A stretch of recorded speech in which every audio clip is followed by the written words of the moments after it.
351, I'm on scene. I'll be assuming Caroline Street Command. I got a 2.5-story wood occupied multiple dwelling. I got heavy fire from the second floor, Charlie side. I have an exposure on the Delta side. We have one line stretch not in operation yet. Primary searches are underway. Status of the fire is doubtful. One passing command. I'm on the first line. Service speed advised. We're on scene. 2-story wood frame. I got heavy fire from the Alpha side.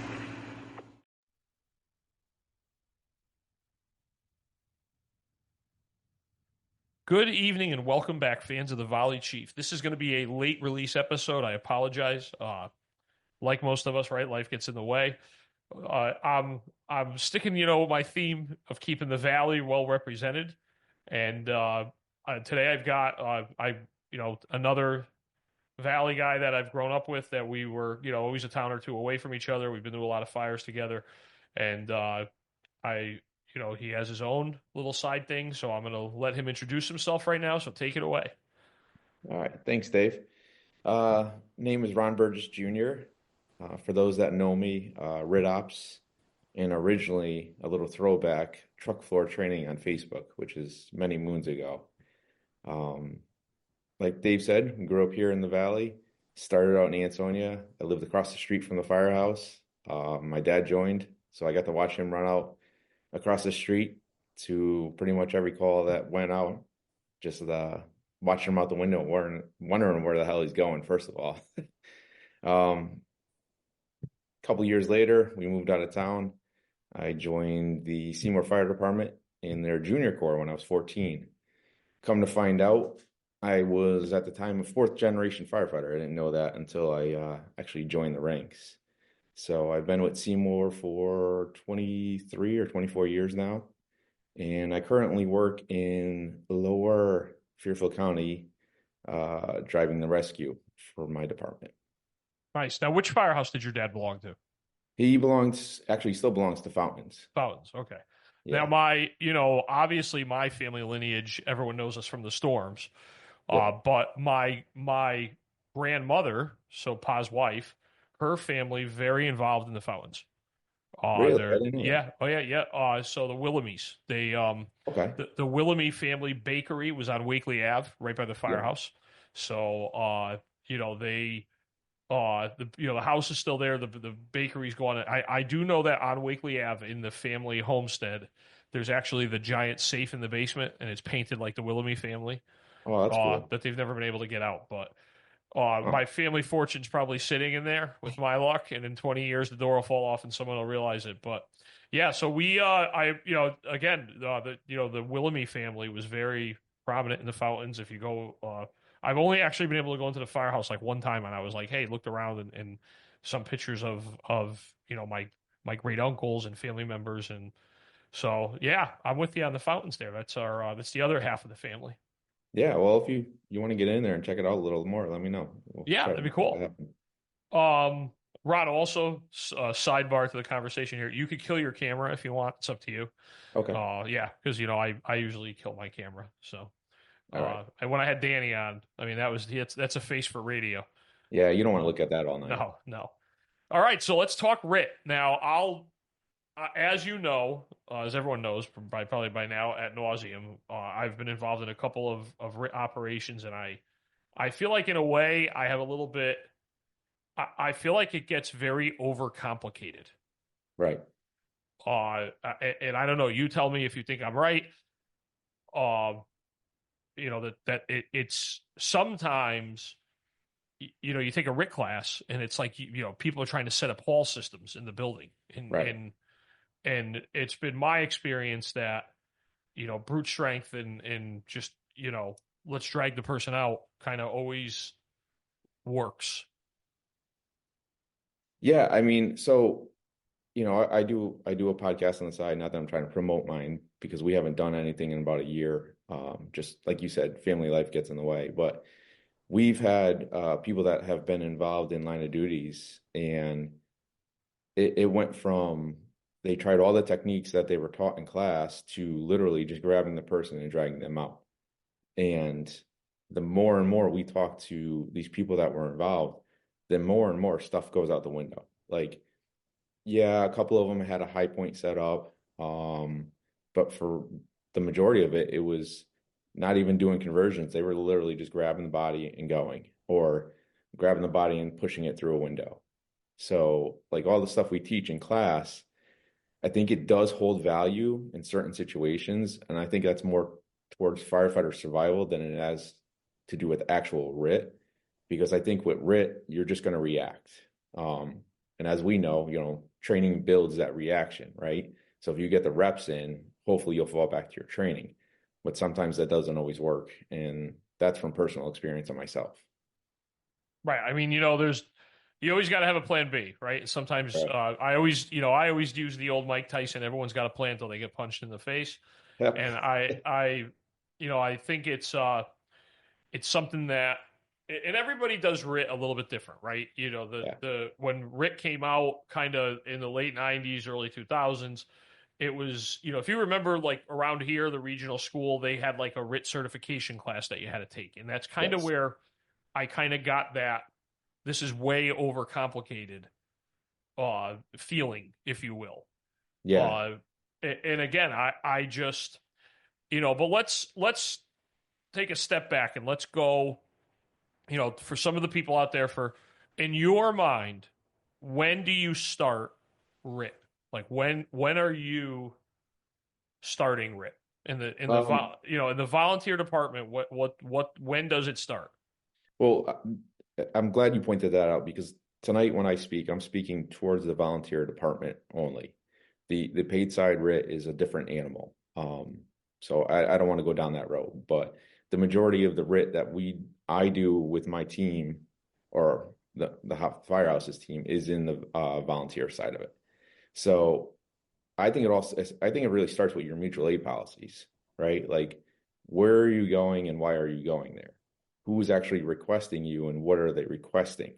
Because you could get an engine from one place, a rescue truck from another place, a ladder from another place. So depending on what your mutual aid policies are and the SOPs that follow those, I think that's where you really should start. Can you actually provide the amount of guys and the service that you say you're going to? If you can, how often can you provide that? On top of it, do you have the members or the equipment to back that policy up? I think that's a huge stepping stone that people need to really dive into, look at what their company can provide and say, yeah, either we could go in this full on or no, we can't really help you.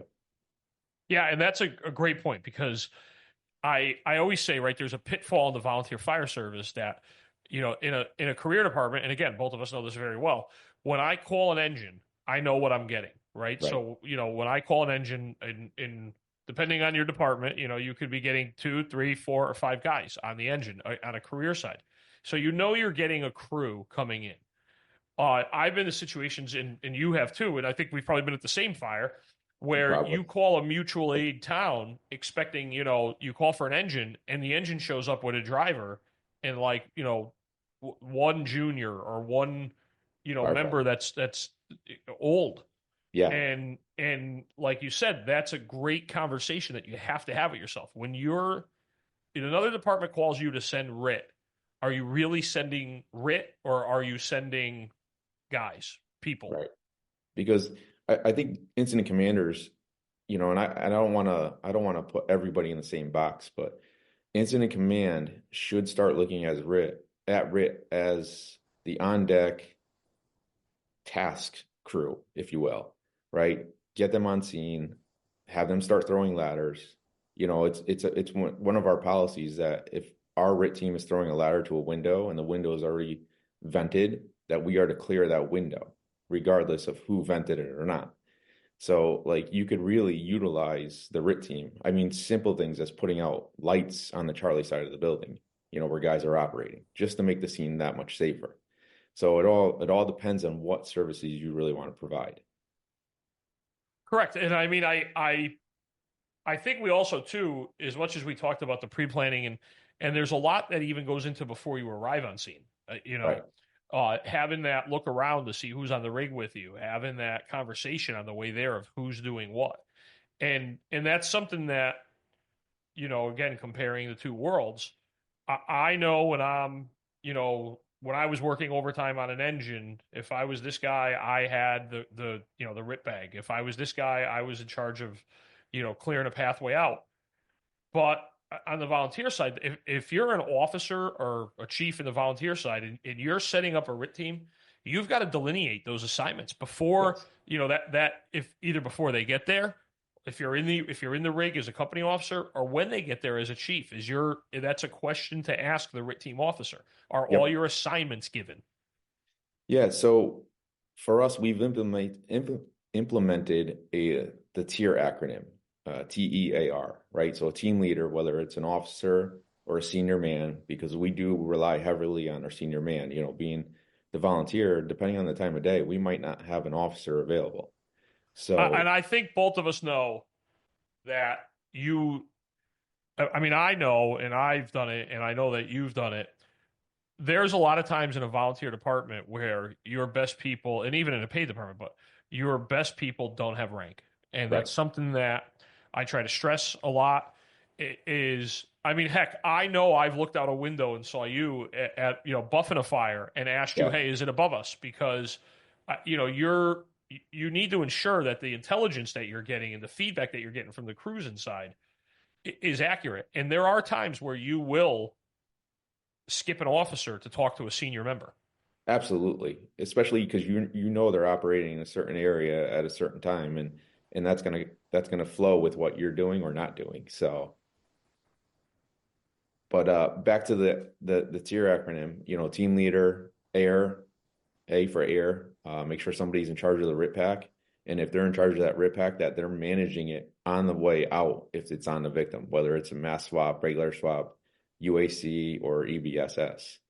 Then we jump into extrication. Our extrication kind of goes with the fastboard. They carry that and like a set of cutters and some webbing. And then we go with a rope guy. So that guy could be inside or outside. So when we're in route, if we have an officer up front, he's using the iPad, whether he's looking at Google Maps, whether he's on his phone or whatever, he's trying to get a bird's eye view of that home, right? Try to see what we're actually going to go at. And then in the back of the rig, our senior guys are usually like, hey, you're taking care of this, you're taking care of that, because they know their players, they know their skills. Our team trains enough where we really know who's capable of doing what. And if that person says, hey, I'm not cool with that, I don't really like the RIT pack, we'll pass it on. It's happened before and it's not a big deal. But you really want to set your team up for success, right? You want to put those players in the key positions. Like if you got a dude that's really good at throwing ladders and setting up a high point, then put him in that spot. Why wouldn't you? So in route, we're already doing that. We're already trying to get a 360, like I said, bird's eye view of the building. And then we're trying to find our best way into the scene, especially here in the valley. In the wintertime, cars on both sides lately, and the snow, it's kind of crazy. Right, absolutely. And I mean, scene access is one thing that, again, depending on the part of the country you live, the time of the year could be difficult.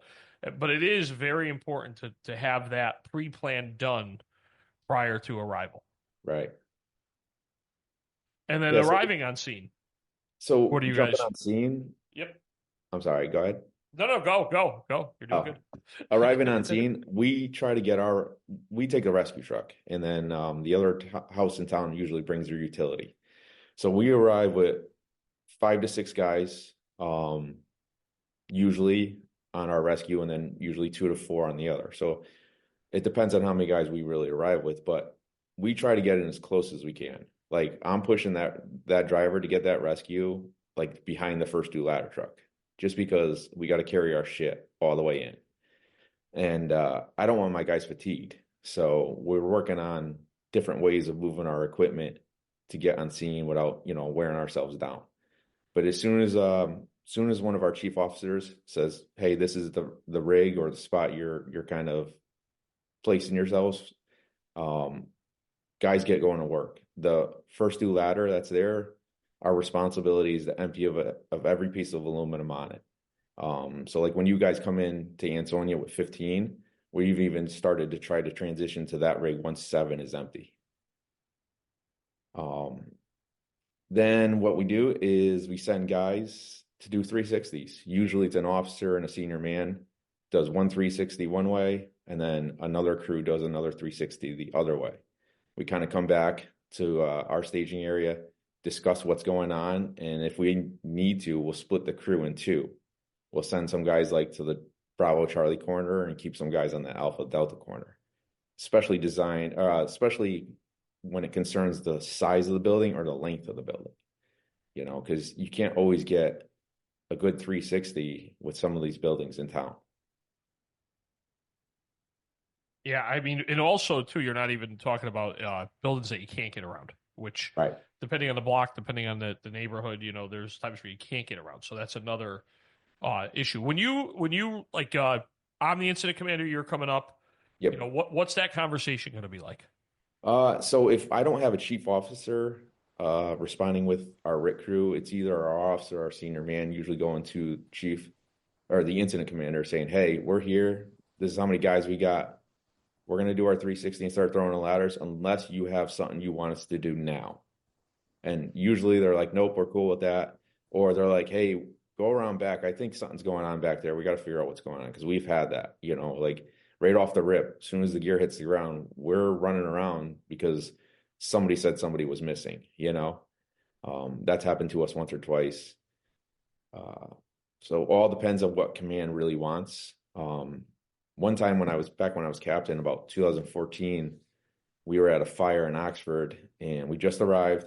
They were going defensive and I was doing my 360. On the Charlie side of the building, there was a group of firefighters on the porch and they weren't making entry, but something happened. I don't know if it was water hammer or what, but it shot the guy right off the nozzle through the floor and into the basement.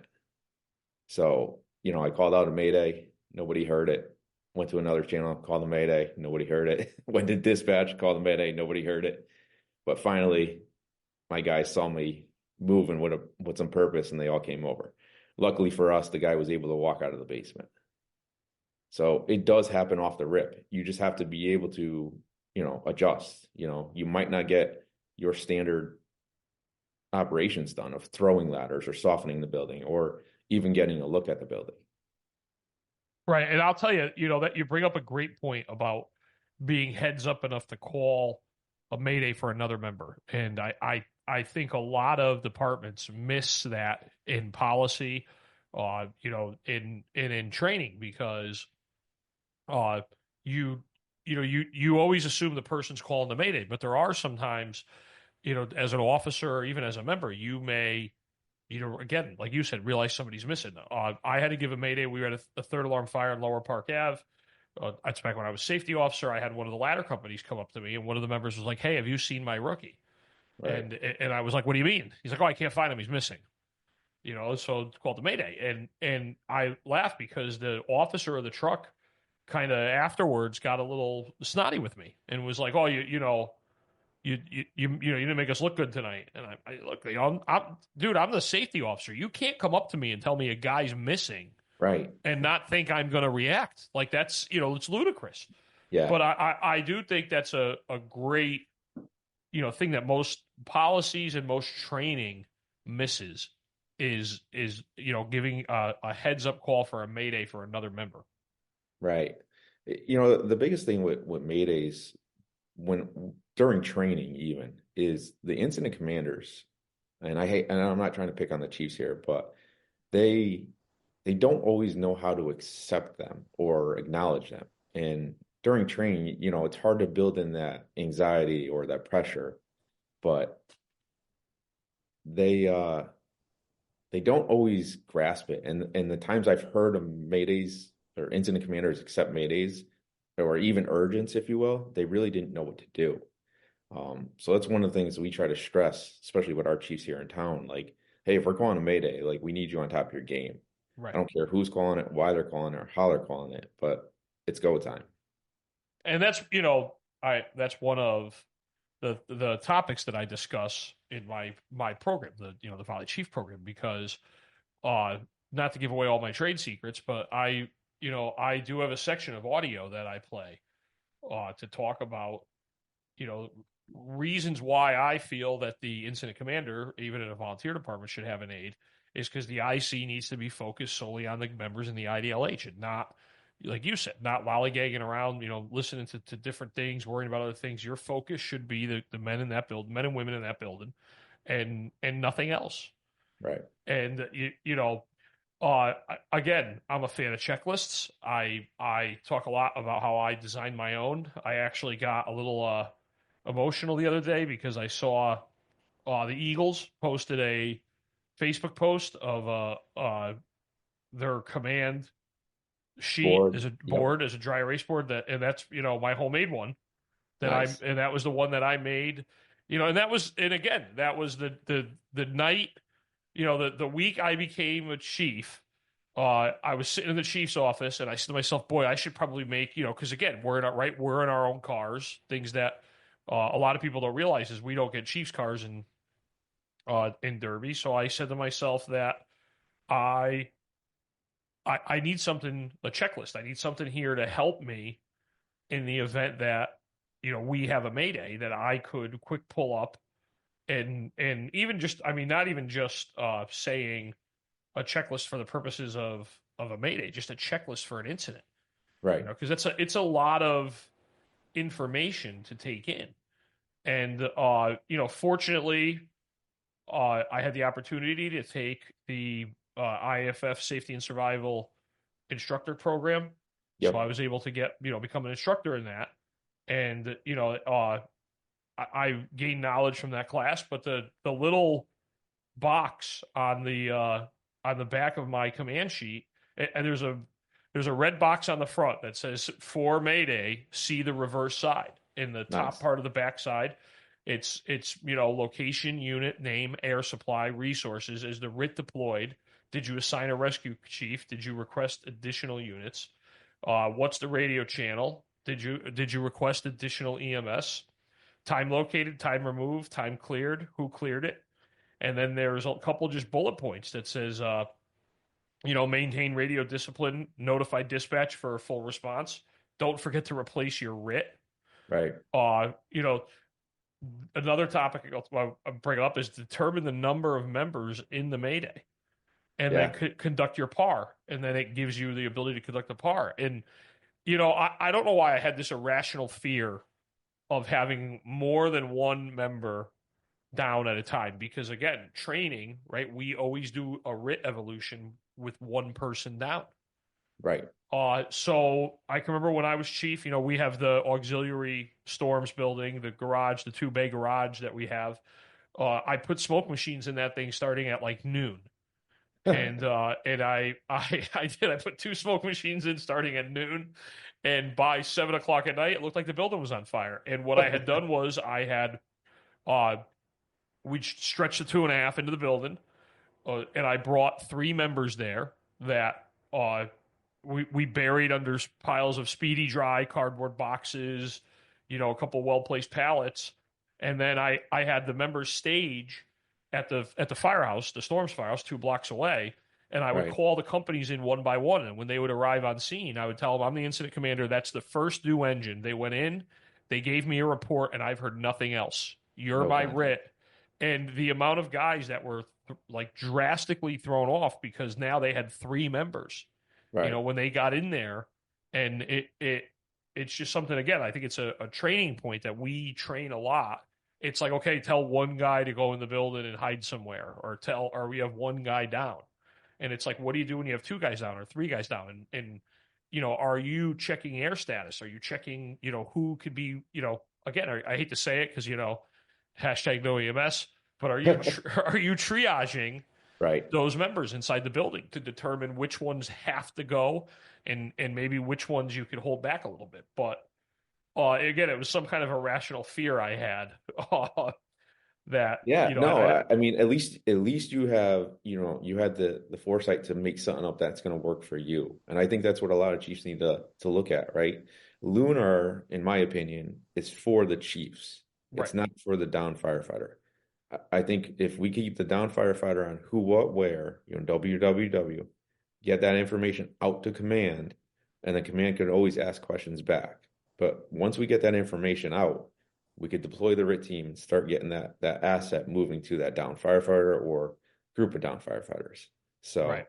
And I would always say too that again, pick your mnemonic, right? Because right. there's Lunar, there's Grab Lives is the IAFF one.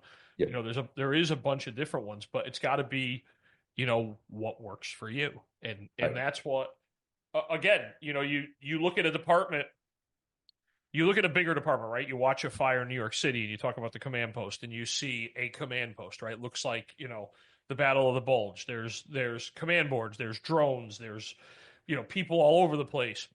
And then you think as a volunteer chief in a small town, I can't do that. And the fact of the matter is you could.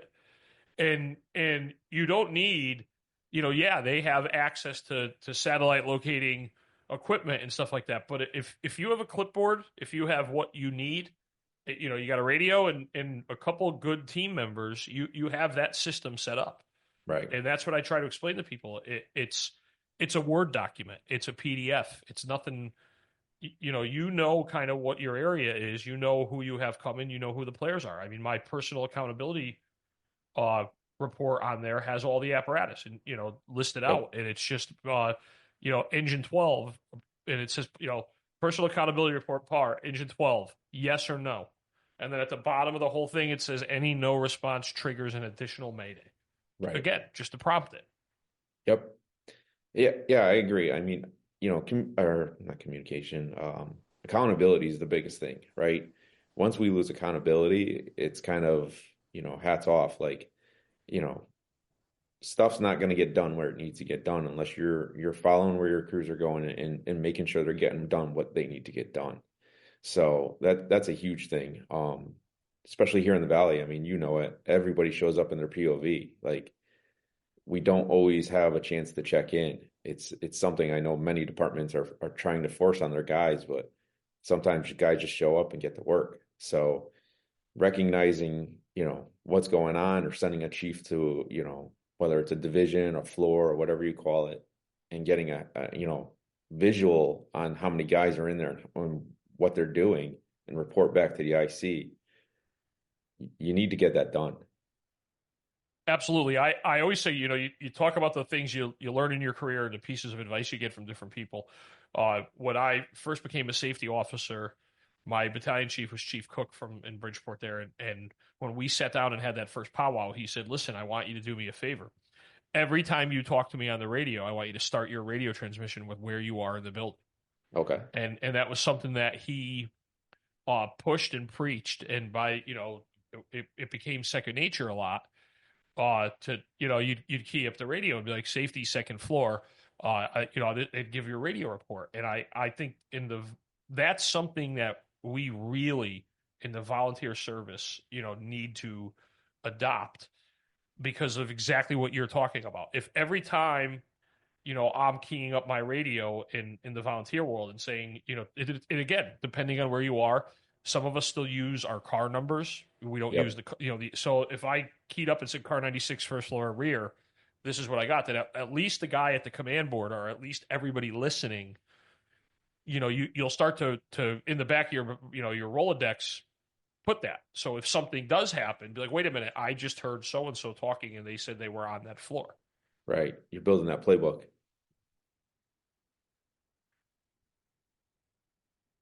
What's your equipment loadout? What's your go-to loadout for equipment? So it depends, right? It really the size of the building. If we're going to commercial, if we're going to multifamily dwelling, or if we're just going to residential, it'll depend on what we bring. And honestly, weather conditions kind of change that up a little bit for us as well.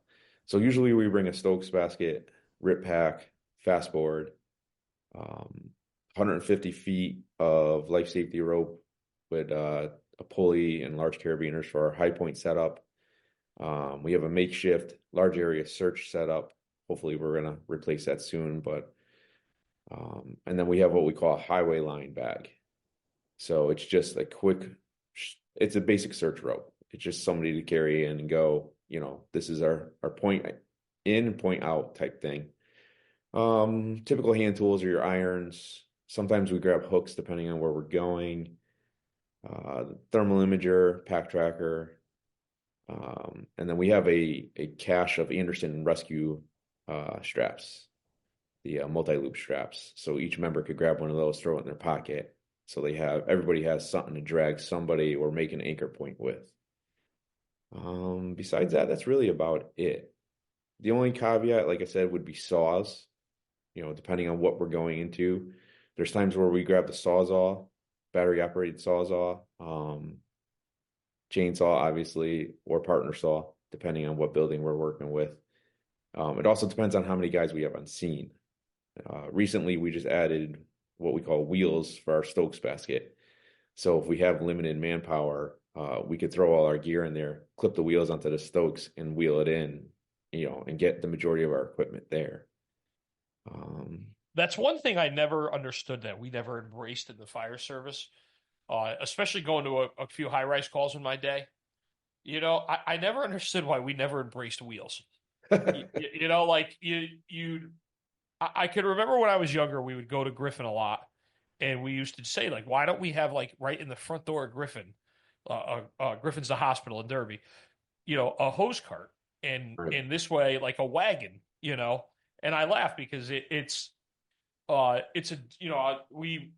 we had a couple dive calls over the years. We've had a couple calls here, there, rope calls over the years.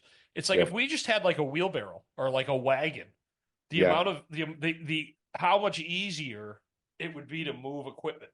And I think that's a great idea, putting wheels on the Stokes basket if you got to get it up to the scene. Well, our guys, we've had a couple calls where, especially in Oxford, where we walked a mile with I all was that going to say gear. that you talk about the differences in response districts. I mean, in Derby, we're on top of each other. Right. So it's I mean, the farthest you're walking is a block or two. Where Right. once you start getting out of the downtown areas of the valley and into the hills, yeah, I mean, I could see in some of the towns you're parking far away, you're walking far away. It makes sense. Yeah, especially if they're doing tanker task force, like we're not even getting close to the scene. So we walked a mile in gear, SCBA, everything with our tools to one fire in Oxford. And when we got there, we're like, we're done. Put us in rehab right now. We are useless to you guys. I would have called an Uber.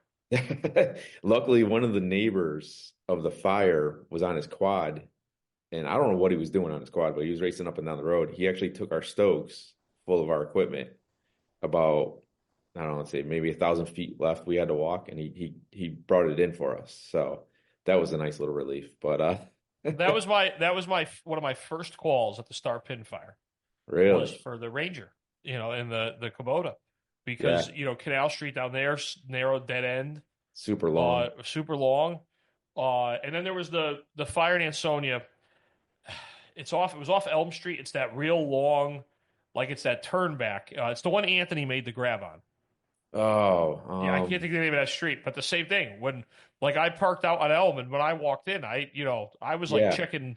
I think I clocked a half marathon to get there. yeah. Was that And up from the old police station? yes, yeah, yep, Yeah, we parked at where the LDH turned onto that road. yes, yes, Yeah, we're perfect, good spot. And then we walked all the way down. We're like, holy hell. yeah. And it was the same thing that night. One of the first calls I made was once I got there, I'm like, get the Ranger here, Yeah.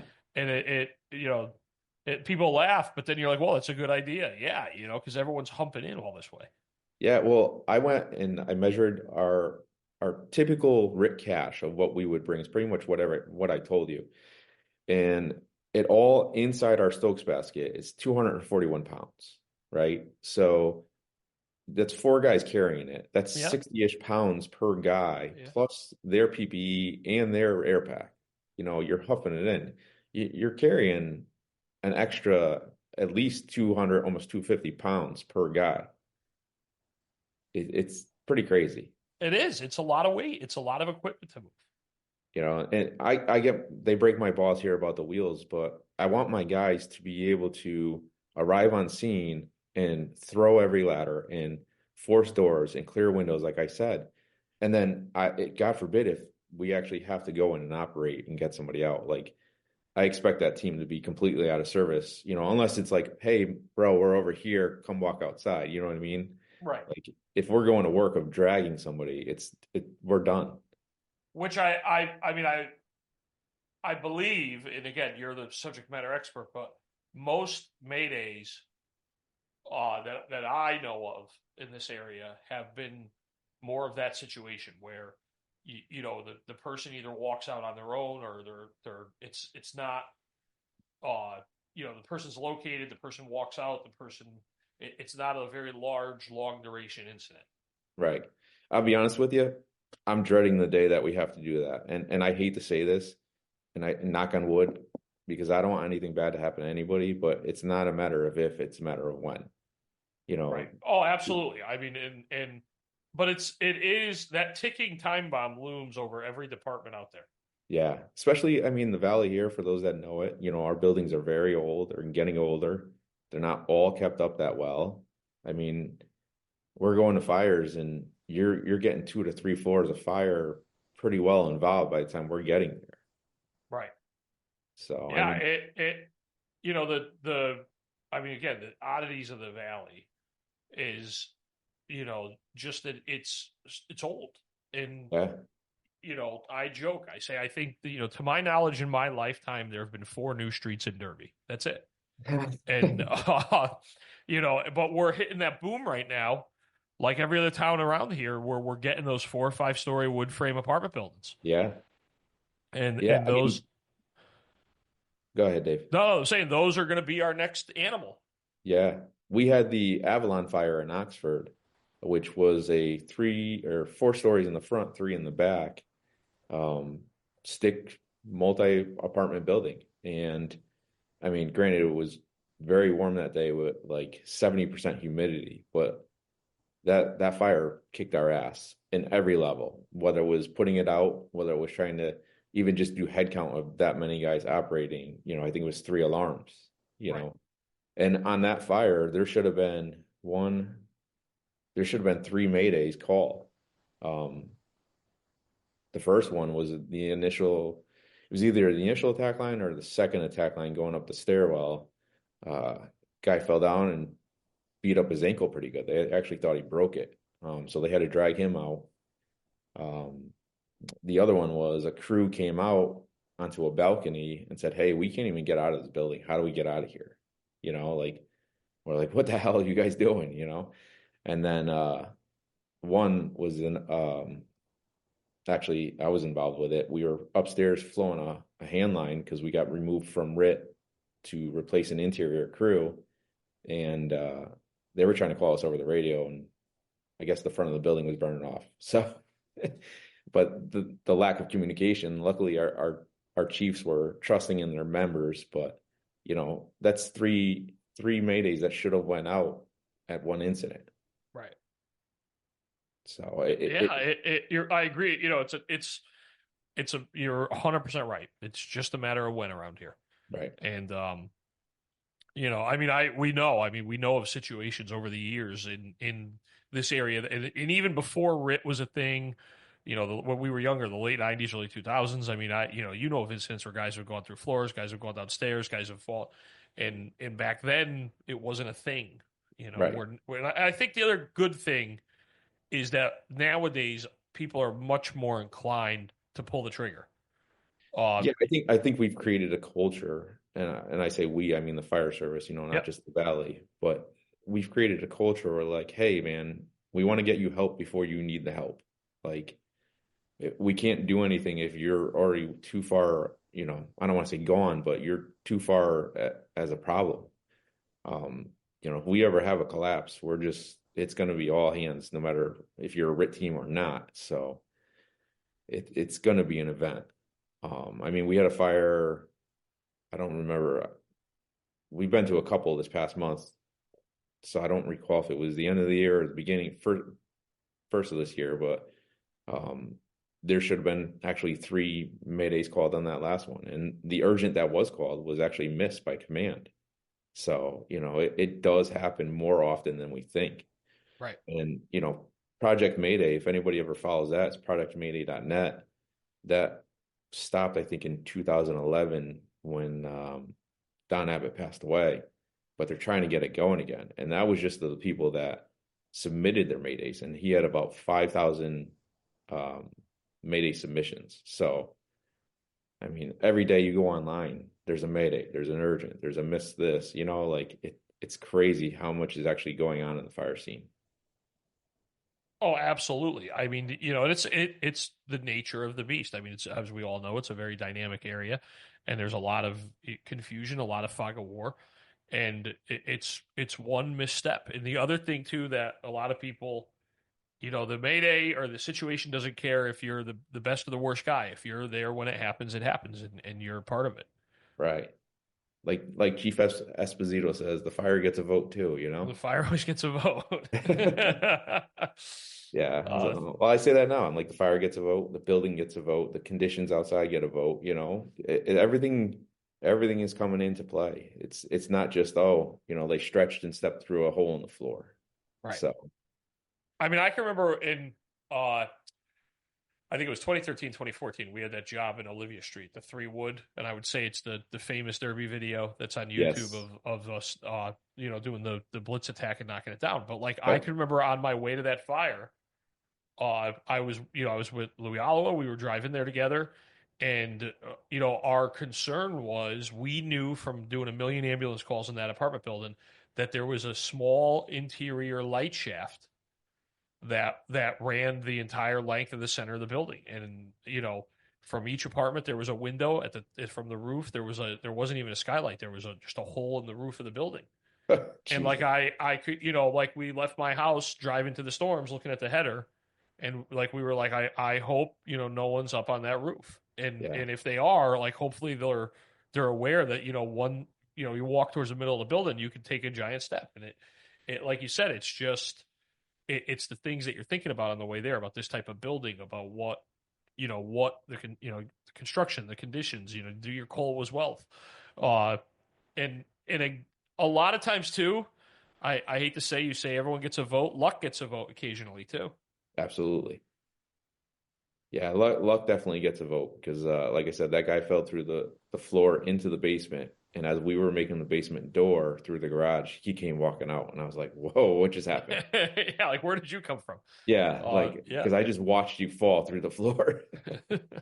So I mean, it's that and it's experience. You know this as much as I do. Like the guys, like you said, you could rely on certain guys on scene to know that they're doing the things that need to be getting done, but these younger guys coming in aren't getting all those opportunities as much. We're still having fires, but we're just not getting all these opportunities for these guys to really learn on their own.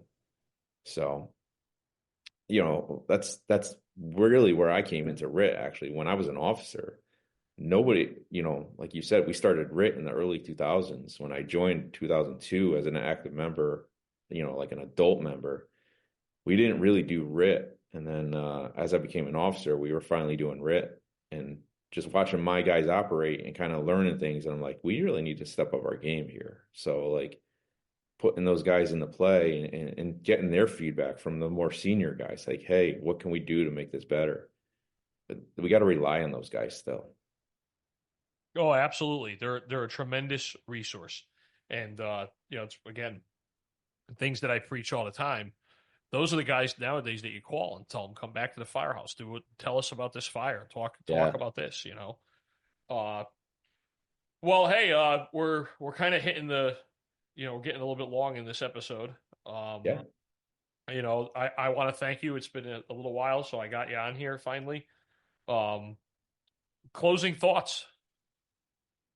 Closing thoughts. Well, one, I appreciate the time and the opportunity to come on. I've enjoyed your podcast. I've enjoyed working with you on scene. Actually, some of the guys you brought on and hearing their stories, it's been pretty cool to just like reminisce, hearing about them. But closing thoughts are, if you're going to do something, especially something like a RIT team, if you're going to be dedicated to like, I don't like the term, but we use is valley-wide RIT. But we've been to a lot of places in the valley as RIT. We do a lot of primary RIT for a lot of towns. But like, if you're going to do something that's this involved, get your guys squared away. Like from chief level down, invest in the training, invest in the equipment, put that time in, put those reps in, and commit to it. That goes for anything else. Whether you're a truck boss, a rescue boss, engine boss, like commit to those assignments that you have, make those guys better. Like you said, bring those guys back into the firehouse that could show some of these younger guys some new tricks.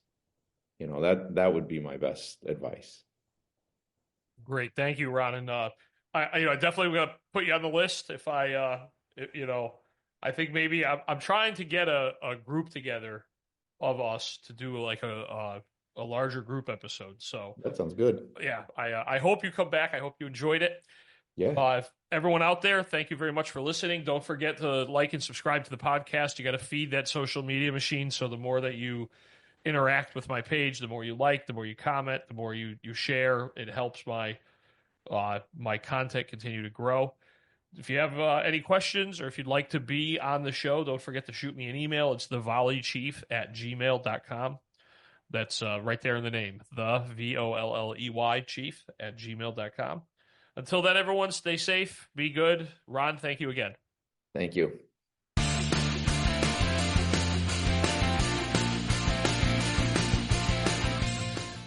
FD1's back in service. Commands terminated.